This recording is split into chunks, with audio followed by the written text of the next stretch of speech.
E aí pessoal, tudo bem? Meu nome é Laio Vanderlei, sou médico, cirurgião cardiovascular e hoje pessoal, eu vou querer mostrar para vocês como nós, cirurgiões cardiovasculares, nós interpretamos e avaliamos a cineangiocoronariografia. Então, essa apresentação, esse vídeo aqui, eu vou tentar mostrar como fazemos na prática, não vou entrar muito em detalhes, vou mostrar basicamente como a gente olha o cateterismo, avalia o cateterismo e como ao interpretar o cateterismo, como nós programamos a cirurgia, como nós projetamos a cirurgia, beleza? Então os objetivos é mostrar as noções básicas do cateterismo, saber identificar não apenas a projeção do cateterismo, mas também as lesões e alguns macetes práticos que utilizamos na hora de interpretar o exame. O preâmbulo, vale a pena mencionar como o exame é realizado. Basicamente, o aparelho de hemodinâmica, o fluoroscópio, ele trata-se nada mais do que um tubo de raio-x e depois aqui esse tambor aqui nada mais é do que um intensificador de imagens, que vai captar os raios-x e vai transformar isso em uma imagem. Aqui é um aparelho na vida real, então aqui está o intensificador de imagem, o tubo de raio-x, aqui é a mesa onde o paciente vai estar deitado, e aqui o intensificador de imagens acima. Então o intensificador de imagens é que vai capturar a imagem e mostrar para a gente no televisor. Com relação às projeções, já vou adiantando, a referência é justamente esse intensificador de imagens. O intensificador é que vai dizer basicamente se a projeção ela é anterior e se ela está à esquerda, direita, caudal, cranial, beleza? Então, o exame nada mais é o cateterismo, a passagem de um catéter, pode ser pela via femoral ou pela artéria radial, ou outras vias, se vai depender do hemodinamicista, do vaso que ele vai querer estudar, etc, etc, etc.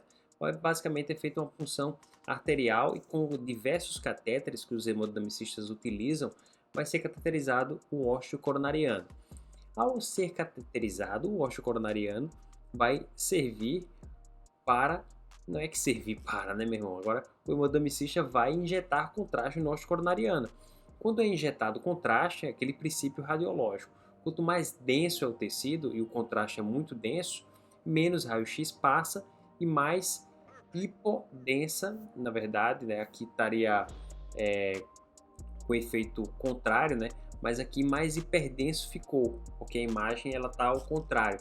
Mas a ideia é injetar contraste dentro das coronárias para que a coronária seja desenhada pelo contraste, para que o contraste deixe a coronária mais densa e o raio-x gere esse contraste entre os tecidos e a coronária. Então aqui, em resumo, um catéter cateteriza o ósseo coronariano, injeta-se contraste e esse contraste ele vai fazer, como o nome diz, o contraste entre os tecidos, e daí então nós vamos conseguir observar a anatomia coronariana através da fluoroscopia, que é aquele aparelho de raio-x que vai fazer raio-x sequenciados e transformar essa sequência de raio-x em um filme. Por isso que é cine-angio de vaso coronariografia.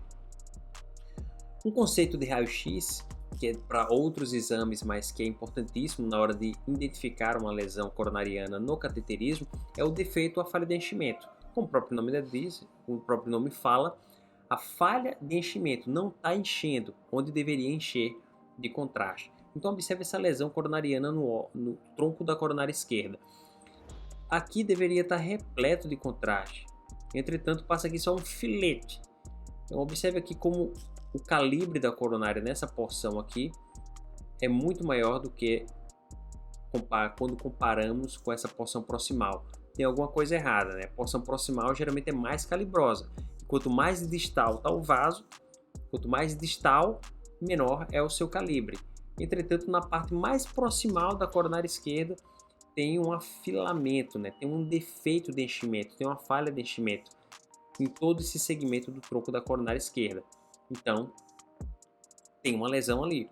Então, basicamente, as falhas de enchimento vão denotar lesões nas coronárias. Observem aqui que aqui é outra falha de enchimento, porém essa falha de enchimento ela modula na sístole e na diástole. Observe que na diástole não tem nenhuma falha de enchimento, enquanto que na sístole tem falha de enchimento. Então, essa lesão que modula, ou seja, na sístole está presente a falha de enchimento, na diástole não, geralmente está relacionada à ponte miocárdica, onde a coronária passa no interior do músculo e o músculo, quando entra na sístole, comprime a coronária e gera esse aspecto, essa lesão aqui. Isso difere quando a etiologia da lesão coronariana é uma placa de aterosclerose. A placa de aterosclerose, independente da sístole e da diástole, ela vai estar ali presente, então ela não vai modular. Onde é que eu quero chegar? Esse defeito, essa falha de enchimento, pode ser por uma patologia que está no endotélio, na camada muscular ou fora do vaso.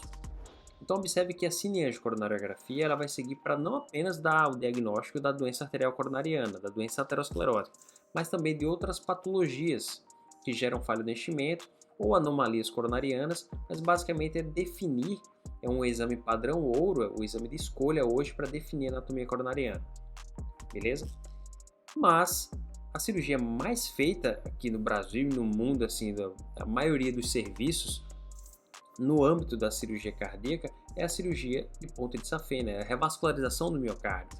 Então, o cateterismo nós interpretamos em quase, pelo menos aqui no serviço corresponde, quando avaliamos cateterismo a quase 90% dos casos, é quando o paciente tem doença arterial coronariana e estamos planejando a técnica operatória, planejando a cirurgia. Então, nos próximos slides eu vou me deter mais a casos de doença arterial coronariana aterosclerótica. Outro conceito, o primeiro conceito foi a falha de enchimento, o segundo conceito é que o exame é em 2D, em duas dimensões. Parece 3D, né? Porque a sensação de profundidade, ela na verdade não existe. Ela se dá basicamente por conta de algum sombreamento e da angulação dos vasos. Mas o exame da cineangiocoronariografia, existem técnicas que faz 3D, mas em 99% dos centros é um exame bidimensional. A gente só tem o comprimento e a largura. Então, tem que haver muito cuidado na hora de interpretar a cineangiocoronariografia, porque por se tratar de um exame 2D, a depender da incidência dos raios, depender da incidência do raio-x, observem esse exemplo aqui. A lesão ela pode ter diâmetros diferentes. Observe que a gente fez uma secção transversal do vaso. Os raios-x eles estão penetrando de maneira paralela ao maior diâmetro da lesão. Então a lesão de fato ela vai se expressar com 75% de obstrução do vaso. Entretanto, quando os raios, o raio-x, ele se incide de maneira perpendicular ao maior diâmetro do vaso, parece que a lesão não é tão importante assim. Então, macete, velho. Se tu olhou a cineangiocoronariografia e observou que tem uma lesão importante em uma projeção, como essa projeção aqui que pegou a lesão de fato como ela parece ser, mas olhou outra projeção e não tem uma lesão, não, confundi, a projeção anterior tem uma lesão importante, mas essa projeção não é. Fique com a projeção que detectou uma lesão importante, porque e daí a importância de diversas projeções, é como se fosse várias fotografias. Uma fotografia evidenciando a lesão importante, a lesão é importante, não é outra projeção que vai tirar o fato de haver uma obstrução importante na coronária. Isso porque o exame é em duas dimensões. Aqui outro exemplo. Observe que aqui é um corte longitudinal do vaso e aqui embaixo é um corte, as figuras de baixo, é um corte transversal. Observe que no corte transversal, aqui ficou um ponto, aqui parece uma lesão muito semelhante a essa, porém no corte transversal observamos que a lesão ela é oblíqua, o lumen do vaso tem quase 3 vezes mais o diâmetro do exemplo A. Já no C, até parece que não tem lesão. Por quê? Porque é uma lesão, a lesão ela se estende, e a depender da incidência dos raios, por exemplo, se os raios incidissem aqui na horizontal, o contraste ia estar se projetando em toda essa extensão do C, e a lesão não se apresentaria tão importante como de fato ela é. Ou seja, o exame é em 2D e é necessário ter várias projeções para a gente identificar as lesões importantes. A graduação, basicamente existem outras classificações, mas essa classificação aqui vai de 0 a 4, até uma coronária normal, de uma coronária normal até uma oclusão total. Vamos começar agora as projeções, como é que é feito na prática, né? A projeção, basicamente, ela vai ser relacionada ao intensificador de imagens. O intensificador é essa parte aqui do aparelho que vai absorver os raios-x e intensificar esse sinal e transformá-lo em imagens. Observe que o intensificador, ele sempre vai estar anterior ao paciente, então a projeção quase sempre é anterior. E ele tem a capacidade de se tornar oblíquo para a direita, para a esquerda, cranial e caudal. Então as projeções quase sempre serão anteriores, porque o intensificador é anterior, e ao se tornar oblíquo, vai ser oblíquo. Agora, o que a gente precisa identificar é quando a projeção está à direita, à esquerda, cranial ou caudal.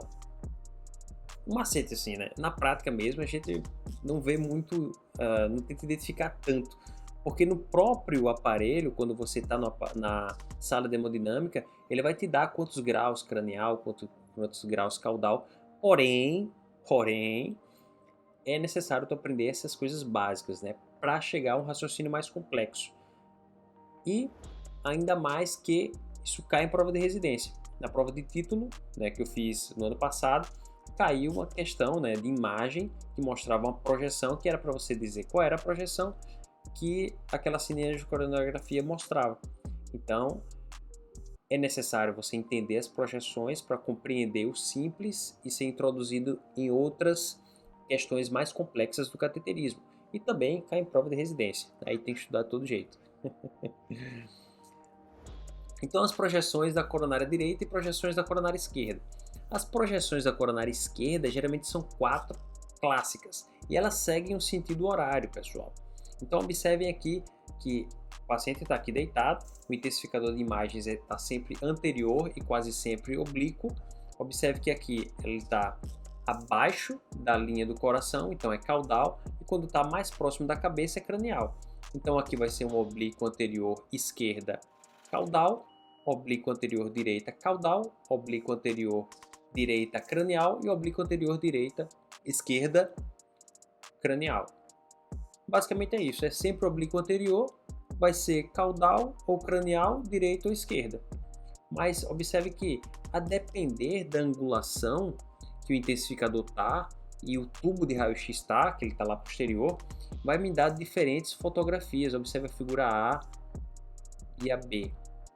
Vai dar diferentes fotografias da anatomia coronariana, que é necessário porque o exame 2D a gente precisa de várias projeções para identificar corretamente a anatomia e as lesões. Então, o hemodinamicista vai seguir basicamente esse padrão horário para fazer as projeções da anatomia coronariana e a cineangiocoronariografia. Mas como identificar isso no exame, olhando o exame? Como saber se é um oblíquo anterior esquerda ou direita, caudal ou cranial? Segue basicamente essas regras, brother. Ponto 1. Observar a coluna vertebral. Eu olhando a imagem, se a imagem, a coluna vertebral tiver à direita da imagem, é porque a projeção é à esquerda. E se tiver à esquerda da imagem, é porque a projeção é à direita. O raciocínio é igual ao do raio-x, né? Lembrar que o raio-x a gente está olhando para o paciente. Então, geralmente, quando a coluna vertebral ela fica à direita da imagem, a projeção é esquerda. E como saber se ela é cranial ou caudal? Aí eu vou para o diafragma. Se eu consigo ver bem o diafragma na imagem, é porque a projeção ela é cranial. Se eu consigo ver pouco o diafragma ou não consigo ver o diafragma, é porque a posição do intensificador de imagem ela é mais caudal. E a artéria circunflexa é outra referência, porque geralmente ela se projeta em direção ao intensificador.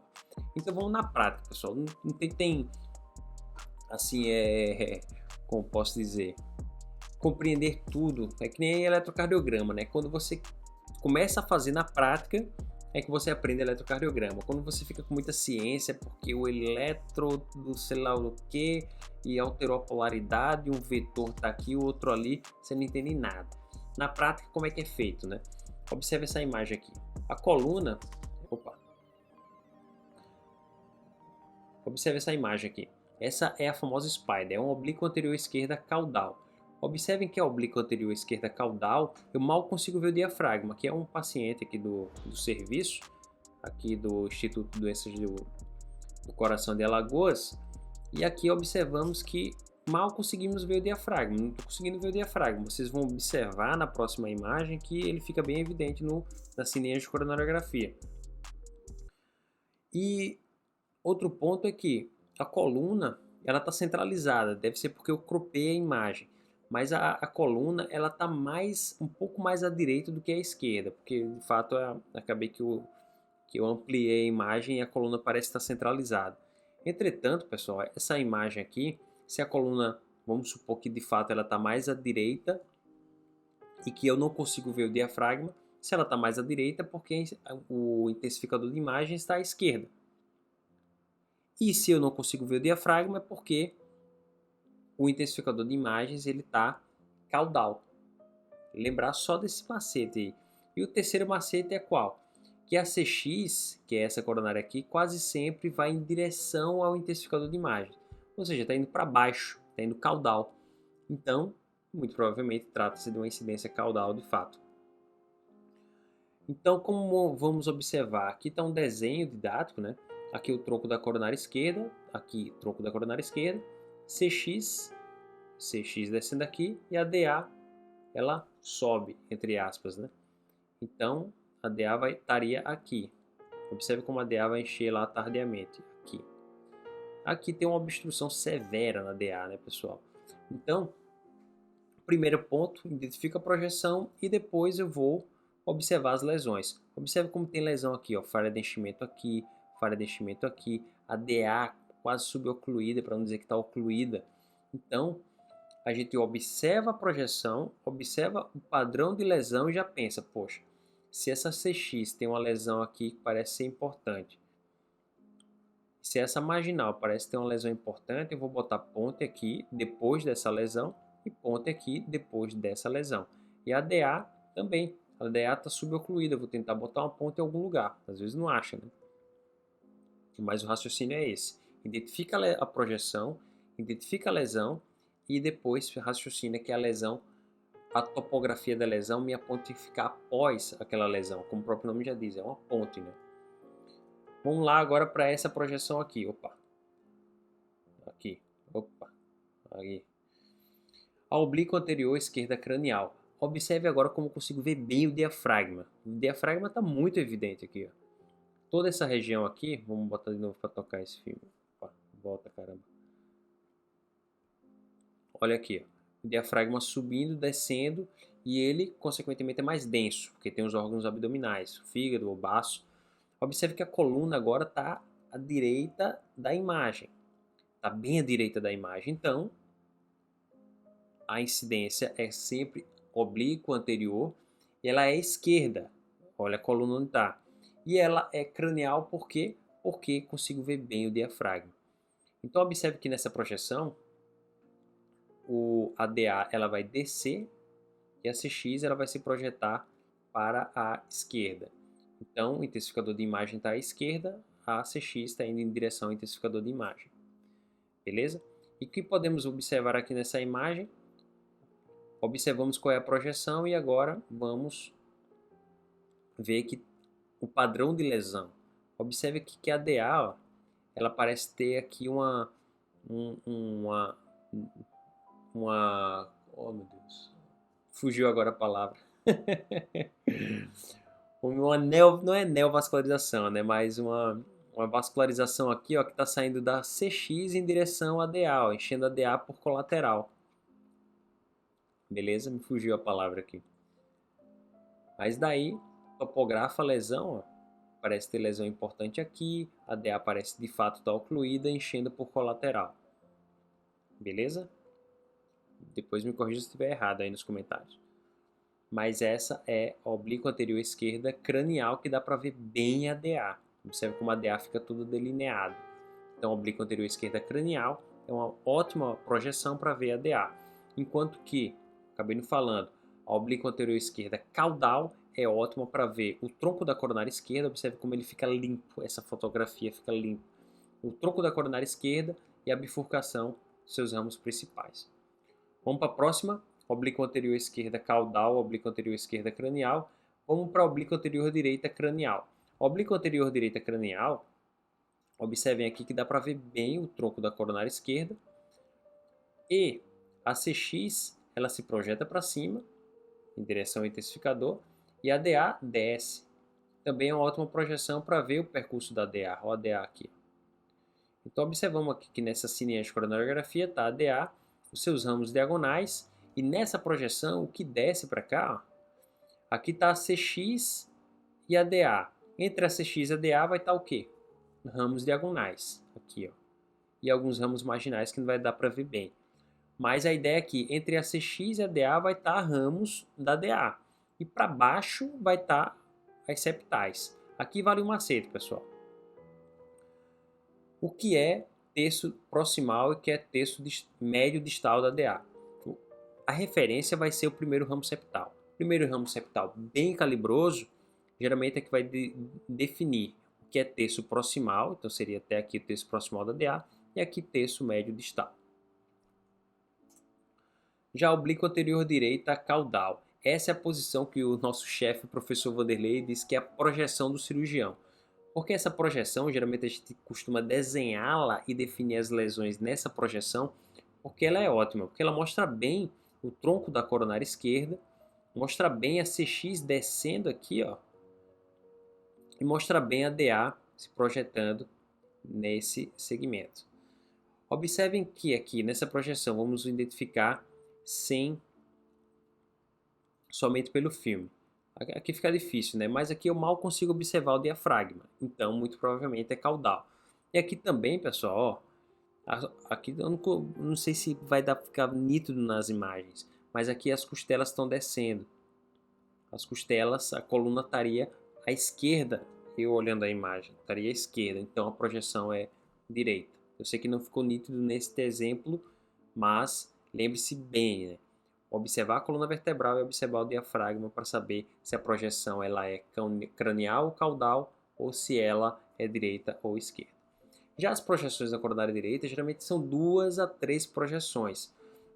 Uma esquerda pura, uma direita pura, oblíqua anterior direita, oblíqua anterior esquerda, e às vezes uma cranial ou oblíqua anterior esquerda cranial para expor a bifurcação do ramo VP e do ramo DP. Observe esse exemplo aqui, a oblíqua anterior esquerda cranial, onde ele consegue ver bem aqui a bifurcação do ramo DP e o ramo VP, o descendente posterior e ventricular posterior. Aqui, mais uma vez, uma PA cranial pura. Observe como aqui eu já consigo ver bem mesmo a bifurcação da coronária direita. Então essas são as projeções clássicas, pessoal. Mas assim, antes de terminar, vai ser só 2 a 3 projeções para a coronária direita e 4 projeções para a coronária esquerda? Claro que não. Por quê? Porque a depender da vascularização, se os vasos coronários, né, cada coração tem uma anatomia diferente. Por isso que aqui no serviço a gente geralmente faz um desenho, que eu posso mostrar em outro vídeo. Mas cada coração vai ter uma anatomia, né? Geralmente tem um padrão, tronco da coronária esquerda, DA, CX, né? Diagonais, marginais. Mas cada pessoa tem um número de diagonais, cada pessoa tem um número de marginais. Cada pessoa, né, pode ter uma dominância direita, dominância esquerda. A coronária direita pode bifurcar, enfim. As anatomias coronarianas, elas variam muito quando se pensa em fazer uma cirurgia de revascularização do miocárdio. Elas variam tanto que é necessário você personalizar, fazer um desenho personalizado para cada paciente. Dessa forma, perante essa variação anatômica e essa individualização, o hemodinamicista pode optar por fazer outras projeções para conseguir ver melhor as coronárias. O que não pode acontecer é isso aqui, ó. Ficar coronárias sobrepostas, porque lembrar que o exame é 2D, né? Então não existe uma sobreposição de imagens, e se elas ficam sobrepostas a gente não consegue entender o que é diagonal aqui, o que é marginal, se está tudo sobreposto. Então o hemodinamicista pode optar por outras projeções para a gente conseguir ver melhor cada coronária. Então a sequência é vejo qual é a projeção, identifico as lesões coronarianas, identifico qual segmento se encontra a lesão coronariana e qual a sua importância, e daí, tudo bem, existe uma lesão, vamos pegar esse exemplo aqui, existe uma lesão importante aqui nesse ramo, então eu preciso colocar a ponte após essa lesão. Então, se existe lesão em CX e DA, eu vou botar ponte na CX e DA, conforme aquela graduação. Quando a lesão ela é importante, e essa importância da lesão aí cabe a outra aula, mas quando a lesão é importante, é necessário revascularizar, é necessário colocar uma ponte. Ok, pessoal? Então eu acho que é isso, alguns conceitos práticos que todo residente de cirurgia cardiovascular e todo cirurgião conhece. Beleza, pessoal? Uma última dica é, mas a coronária é fina ou é grossa? Eu não ia falar mais, né? Já ia acabar a aula, mas essa dica é legal. A coronária ela é fina ou ela é grossa? Ou ela tem um calibre revascularizável, entre aspas? Observem essa imagem aqui. O que eu faço na prática, né, o que boa parte dos cirurgiões, eu aprendi com outro cirurgião, é você comparar o catéter do hemodinamicista, que deve ter ali 1,5 milímetros, ou seja, enfim, ele tem um calibre ali entre 1,5 e 2. Mas como é que eu vou fazer? Eu vou comparar o catéter com a coronária. Se a coronária na prática, se a coronária for mais fina do que o catéter aqui que está injetando o contraste, muito provavelmente a coronária é muito fina. Óbvio que a gente só vai identificar na hora, ali quando abrir o pericardo, olhar a coronária, que às vezes pode ser por baixa pressão de perfusão. Mas na prática a gente observa, poxa, se a coronária está mais fina do que o catéter, é porque muito provavelmente vai ser difícil fazer uma revascularização daquele vaso, porque ela é fina ou ela está muito doente, está muito danificada. Beleza? Então, por fim, é isso, pessoal. Alguns conceitos práticos relacionados à interpretação da cinesia de coronariografia, relacionada à identificação da projeção e das lesões. Deixo aí esse último slide com a frase de um livro recente que eu li, de Viktor Emanuel Frankl, esse judeu, nosso colega de profissão, psiquiatra, que escreveu um livro sobre a sua experiência em campo de concentração e sobre a sua teoria psicológica, psicoanalítica, psicoterapêutica, sei lá, que é a logoterapia. É você ter um sentido para a sua vida. E nesse tempo de pandemia, às vezes é difícil, né? Encontrar algum sentido, principalmente para as famílias aí que perderam parentes, perderam emprego, tem situação difícil. Então, quando a situação for boa, tente desfrutar ao máximo. Quando ela for ruim, tente transformar a situação. E quando a situação não puder ser transformada, transforme-se. Obrigado, pessoal, pela atenção e um forte abraço.